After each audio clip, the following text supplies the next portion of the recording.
Hello and welcome. I'm Mark Crosby of Quincy Access Television. Thank you for joining us for In the Know, a program that helps you to stay informed. Joining me today is Sheriff Patrick McDermott. He is the Sheriff of Norfolk County, and I guess we could say that we have a new sheriff in town.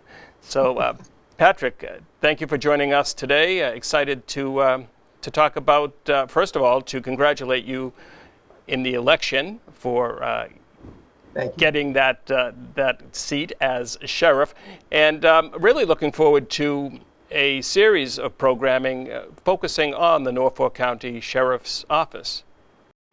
Thanks, Mark. Yeah, it's been a pleasure actually getting right down to business here at the Sheriff's Office. It was really a 2-year plan in terms of a campaign to get me here, and we thought long and hard about why we wanted to run, why I wanted to be in this office, what I could bring to the table, and we're converting what was a campaign theme now into public policy. And the campaign theme was centered around prevention, intervention, education, and hope. And we're finding that theme is now being converted into public policy as we speak. You ran on a platform of making the Sheriff's Office a county-wide resource. Talk about that. Well, we talked about that the Sheriff's Office can serve as basically the Chief Public Safety Officer for the county, being able to be a resource to respond to various issues affecting residents throughout the county, whether that's a crisis management situation, whether it's a health epidemic like COVID-19, any kind of search and rescue issue. We want to make sure that the Sheriff's Office is there to support local law enforcement and local organizations in terms of helping out and creating anything that relates to public safety, and that could be relative to health issues or joblessness, homelessness. There's all those things stem back to making a community safer, and so those are the things that we're going to be focusing on, and I'm going to be promoting that as sheriff as I travel around the 28 towns. True, because there are 28 cities and towns throughout Massachusetts. You are, of course, we should talk about the sheriffs that make up simply that post within the state. So 28 cities and towns are under your jurisdiction, correct? Yeah, a total of 14 sheriffs around the Commonwealth, and each jurisdiction is by county, including the Cape and the islands. So we have Barnstable County, Dukes, and Nantucket each have their own sheriff. And then Norfolk County is kind of a medium-sized county. Then we look at the places like Worcester and Suffolk County. Essex is about the same size as us, but there are 14 elected sheriffs, all from different backgrounds, which is kind of interesting too. Some of the sheriffs have a direct law enforcement background. They were former police officers. We have our Essex County Sheriff was a former chief of the Lynn Police Department. There's other sheriffs that have come up through the ranks of the corrections facility and have been in the sheriff's offices.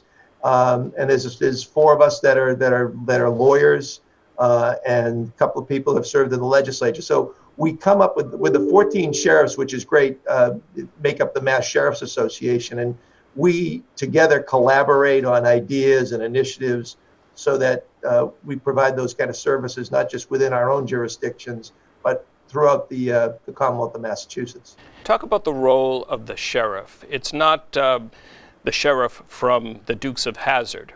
People think of sheriffs sometimes. They're not. Maybe they picture a sheriff either on the TV side, a TV show like we mentioned, like I mentioned, the Dukes of Hazzard. Hopefully that's not going back too far.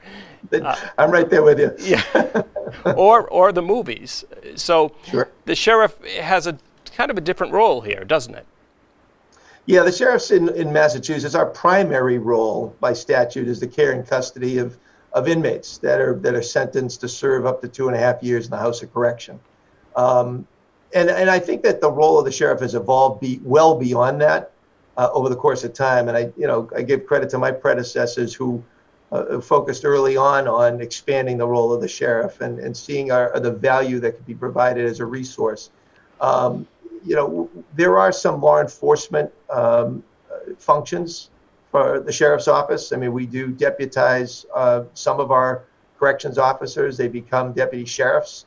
Some serve on what's known as MetroLEC, which is a regional police partnership that goes out to crime scenes and crisis management issues. We have representatives from the sheriff's office assigned to the FBI Special Task Force, the Drug Enforcement Agency Task Force, and so there's some specialty groups, strategic strike force teams that work through the sheriff's office. So, and plus we serve as a backup to local municipalities on public details, whether it's working simple things like road detail, utility detail, or major public events. Talked to the chief down in Foxborough the other day, and he wanted to assure that we were going to be involved in helping with managing Gillette Stadium this year. And I said, without question. And usually we have up to 80 of our deputy sheriffs will go down and work, whether it's the Taylor Swift concert or the Patriots games. They play a vital role on the day-to-day functioning out in our communities. So there's a lot more than just the jail, and then certainly there's a lot more to it when it comes to the programming that we offer to the local communities in terms of crime prevention and re-entry for our inmates. And so there's a lot more to it than just that care and custody. We should mention too that Holbrook has a $8 million center, a regional emergency communication center. I just talked to the chief on that the other day, and I've been invited down to take an inspection of their new facility and see what we can do to create ongoing partnerships. If there's ever something that we need to do. I know that I was just on a tour yesterday in Milton with our garage over in Milton that is run through the generosity of a foundation over there. The old Pepsi distribution plant right behind Newcomb Farms, and that's where our mobile command center is housed. And so I was just taking a tour of that, and one of the officers who runs that said that that was deployed to a local municipality similar to Holbrook and for crisis management, but was actually served as a supplement to what they have on the ground on any given moment. So lots of things that we need to partner with on the local level. So I look forward to hanging down in Holbrook there. And I'm very excited to see, when Quincy comes around, and I know that there's an aggressive plan for a new public safety facility as we speak going forward down on Southern Artery and C Street. And so when that comes into play, I'm sure that I'll be able to partner with our local departments in Quincy to see where the sheriff's office can fit in there. You had mentioned in a press release, that the importance of community outreach programs. Preventing crime, you need to focus on the things that cause crime in the first place, and there's systemic issues that come up, and it's as simple as finding the root causes. We talk about homelessness, we talk about food insecurity, we talk about health care issues. People get desperate, and unfortunately, when you're in a desperate situation, you make desperate choices or bad choices, which usually leads to criminal behavior, which leads you towards a life that could lead you towards the house of correction. So I think that, from a prevention point of view, it's the programs that we want to put in place and the partnerships to focus on at-risk youth, for instance. The sheriff's office, Sheriff Bellotti put together years ago the Youth Leadership Academy down in Braintree, and that's something that we want to reinvest in and we want to expand over the course of time. But that we also want to target and look at, when I talk about at-risk youth, I think it's an underserved population. We've actually got to go find those youth.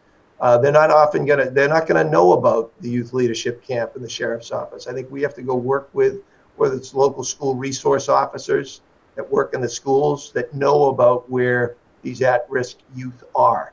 I know in Quincy itself, which breaks my heart every day, the amount of homeless students in Quincy, and that's a crisis situation, and I don't know what kind of situation those children are in their family life. I've heard horror stories about couch surfing and just trying to survive, and when you're just trying to survive, that can unfortunately lead to bad choices as well. So we need to find those at-risk populations. And certainly I've had conversations with the chief probation officer over at the Norfolk County Juvenile Court.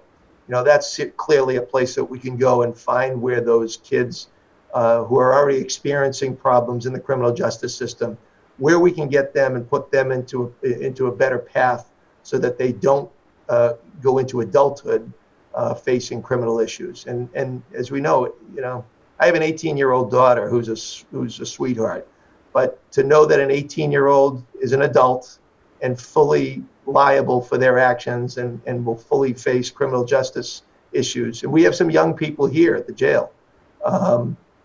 That's a problem. We need that's where the prevention issues come in. And I think the youth are a key target group that we can work through our youth leadership team. And we want to expand that throughout the county. Well, let's talk about since you mentioned it, the Youth Leadership Academy. For folks that drive by, they see the rope course, but there is more to it than the rope course. There's the stress, I suppose, of or the emphasis on teamwork. Exactly. Yeah, it's all about team building. It's about identifying, leaders and putting together teams and creating an environment, challenging environments that kids can overcome their fears. Realizing that everybody's different. That's another thing, is to make sure that we teach anti-bullying and sticking up for yourself and self-confidence issues. So it's an invaluable program that's been put in place down there. And unfortunately, last year due to COVID, it was shrunk. I mean, the former Sheriff McDermott was able to still keep it going, but at a very smaller scale.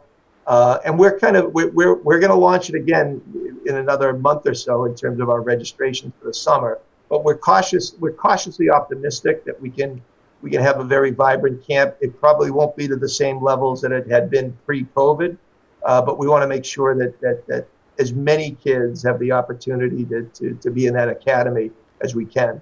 And we're looking at other locations as well around the county. So if anybody happens to be watching this that might be down in Franklin or Rentham or Foxborough, we're actually looking at other locations that we might be able to open a pilot camp similar to the one in Braintree. Probably a good time, or as good of time as any, to bring up some contact information to the Sheriff's Office, the web address, and a phone line.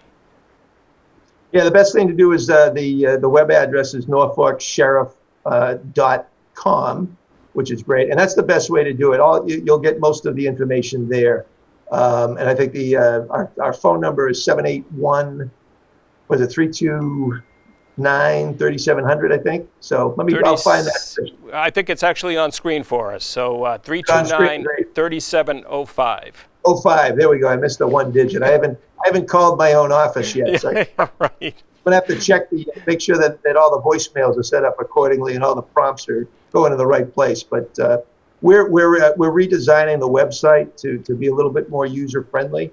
We're finding a little glitches here and there, but that's a priority number one, just so that the information is readily available to the people who need ready access to it. So that's where we're going to have our registration link for the Youth Academy. That's where we're going to have all the information on our senior programs, our veteran programs, and the like.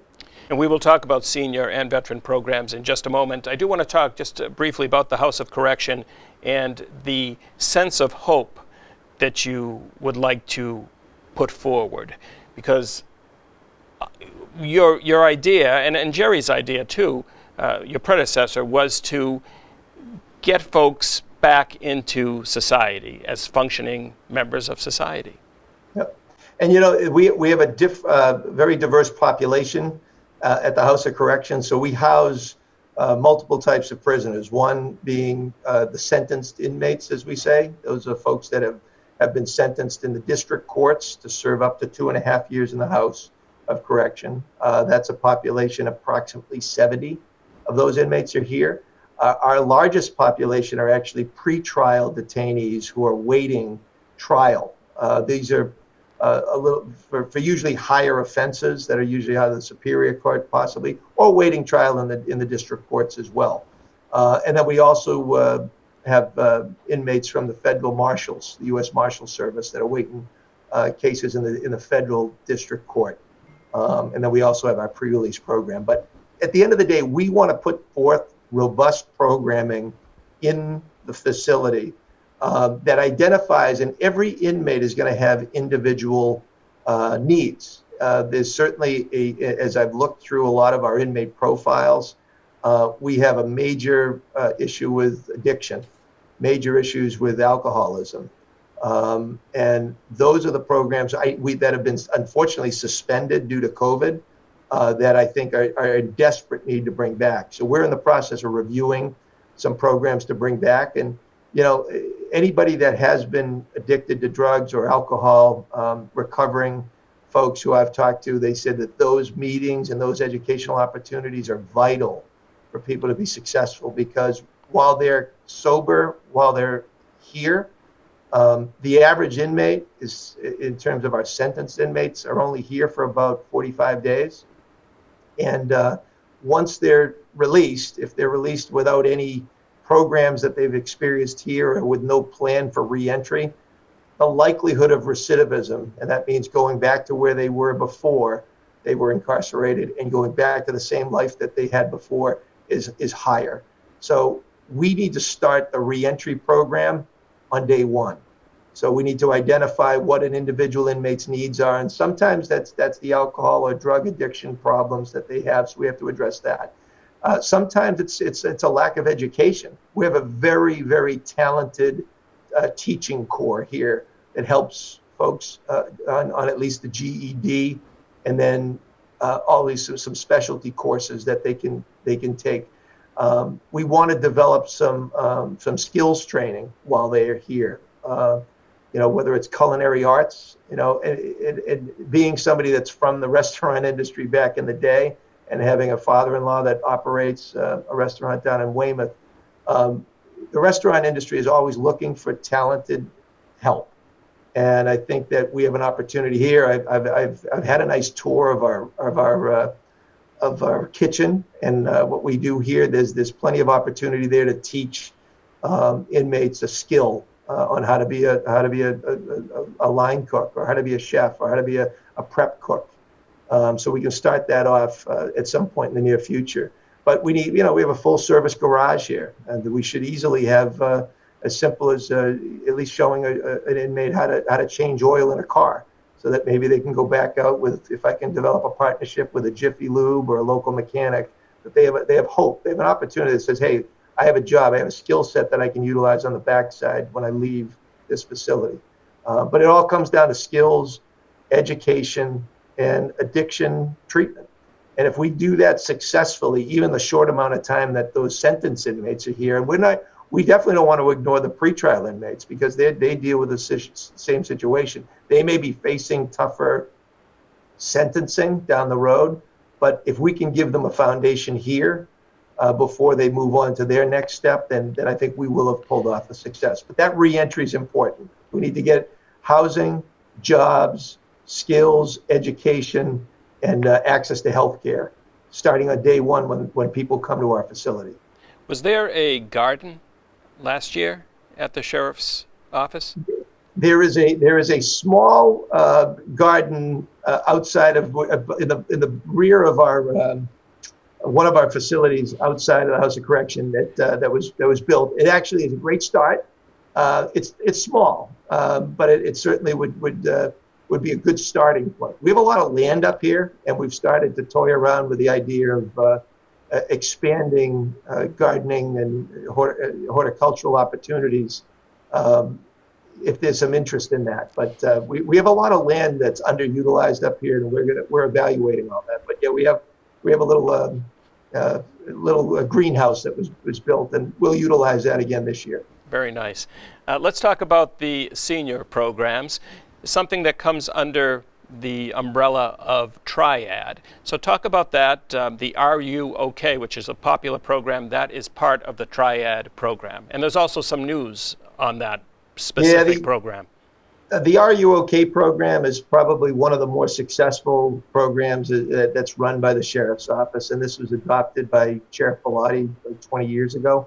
And it was something that I think emanated out, that came out of the National Sheriff's Association. It was a program that was pitched nationwide, and for local sheriffs who wanted to pick it up, could implement it on the local level. So Sheriff Bellotti put together a very robust program, reaching out with seniors and working with local police to put together that triad program. And the Are You OK program gives an opportunity for seniors, as well as, we're expanding it to disabled residents as well that might be living alone, that may not have immediate family or friends to check on them, especially during COVID. I mean, people have been shut in their house for almost a year.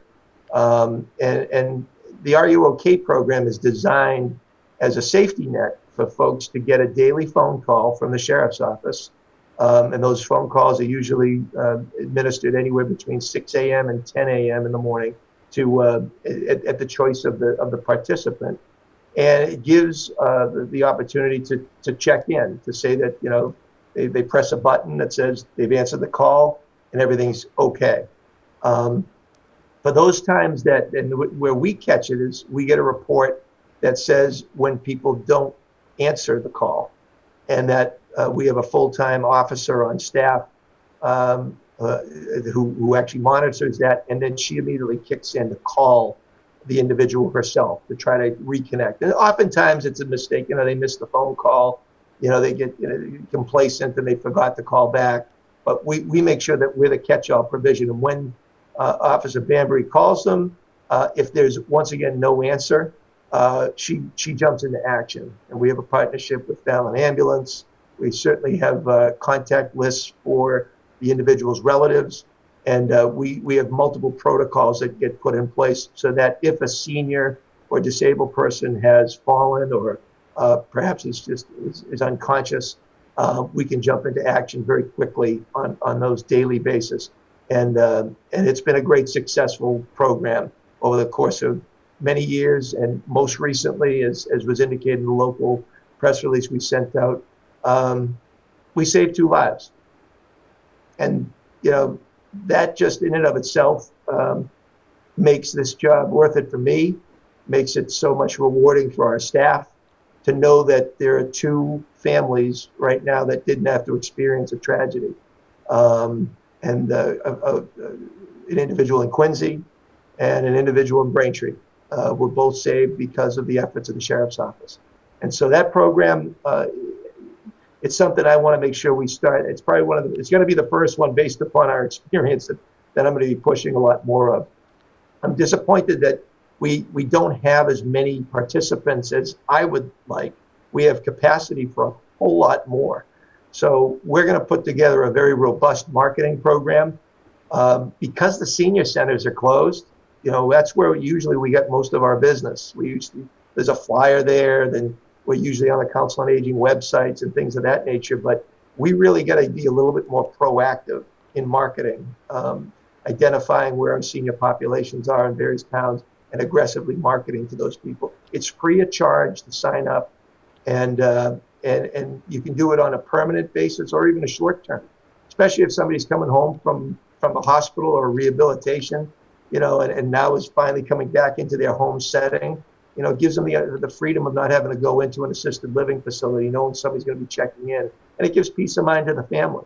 If the family's going away on a vacation and might not be able to check in because they're long distance, we're here for a week or 2 weeks, a month, or permanently for that senior or disabled individual to have somebody checking in with them. Well, let's actually give out the phone number if we could. It is 1-866-900-7865. And those last 4 numbers are the letters RUOK. Perfect, exactly. And we want to make sure, and I'm sure that you can pop that up on the screen for those folks that are watching to jot it down. But it's easy to sign up. We put you right into the system. And our officer, Cheryl Banbury, who's fantastic, she has so many stories about friendships that she has now with some of the participants. And residents will call back and they'll chat with Officer Banbury, and you get to know these people, and you hear about their families, you hear their stories, and it's an invaluable resource, I think, that we have. And it's one of the many. It's the one that we're touting the most, and I know that there are others. I know there's the Yellow Dot program, which is another one that was promoted over the course of time. And another great thing, that puts a yellow dot on a vehicle. If you're driving a vehicle and God forbid you have a seizure or some kind of an attack, or if you have an illness, it identifies the local law enforcement or public safety officials when they come on a scene to look in the glove compartment, where there'll be a listing of your medications, your contact information, emergency contact information. So that program needs to be also augmented and pushed again. And we'll do all that stuff. I think we can't wait till COVID is over, because I think we have several more months before we're really going to be able to engage people on a one-on-one basis. But it doesn't mean we can't get the message out through mediums like this, direct response mail, and actually direct phone calls to these homes. So the word will get out on all these programs through the grateful benefit of Quincy Access Television and other organizations. You mentioned veterans and programs for veterans. Yeah, our veterans, I think we need to focus. I mean, we have a lot of veterans, sadly, who are incarcerated, and a lot of, whether it's post-traumatic stress that leads towards criminal behavior or addiction. We need to focus on that. And I had the opportunity during the campaign to work directly with a lot of our veterans agents around the county, and just to share stories of the problems that our veterans face. And it could be just the returning soldiers and naval personnel that are coming back from service currently, but it could also be like folks that have been here for long term that we need to get access to make sure that there are programs in place, once again, for prevention and intervention, so that our veterans don't end up in the criminal justice system. I've had a partnership, in my prior life in the trial court at the probate and family court, when I dealt with veterans who were going through family law crisis issues. And we have a veterans court that through our trial court in Massachusetts that deals with veterans specifically and the specific needs. So I want to continue that partnership to try to make sure that we identify where, once again, those at-risk populations are in our veteran community that might need access to services. And it's sad that sometimes our local, I've heard it consistently, and I remember it back even when I was on the Quincy City Council, funding that's available for our veteran service officers and people that work daily. And I know in Quincy and in Holbrook and Foxborough, these men and women that work with our veterans, it's a calling that they have to help these veterans. These folks have put their lives on the line for us, and not having served myself, but being the son of a World War II veteran, I'm very proud of our armed services, and we owe it to them when they come back here to make sure that they have all access to the programs they need. And in the event that they do end up in my jurisdiction and incarcerated at the House of Correction, we want to make sure there's programming in-house here that is catered specifically towards veterans dealing with the issues that they deal with. Well, Sheriff McDermott, thank you for joining me here at Quincy Access Television and talking about the Sheriff's Office overall. And like I had mentioned at the beginning, hopefully this will be the continuation the start of a continuation of programs that focus on the Sheriff's Office. I look forward to it, Mark, and I want to thank you and all the staff at QATV over the course of years. And as we go forward, this is going to be a great medium for us to share our message. This has been a program of Quincy Access Television. Please continue to watch Local Access TV for more community information. Take care.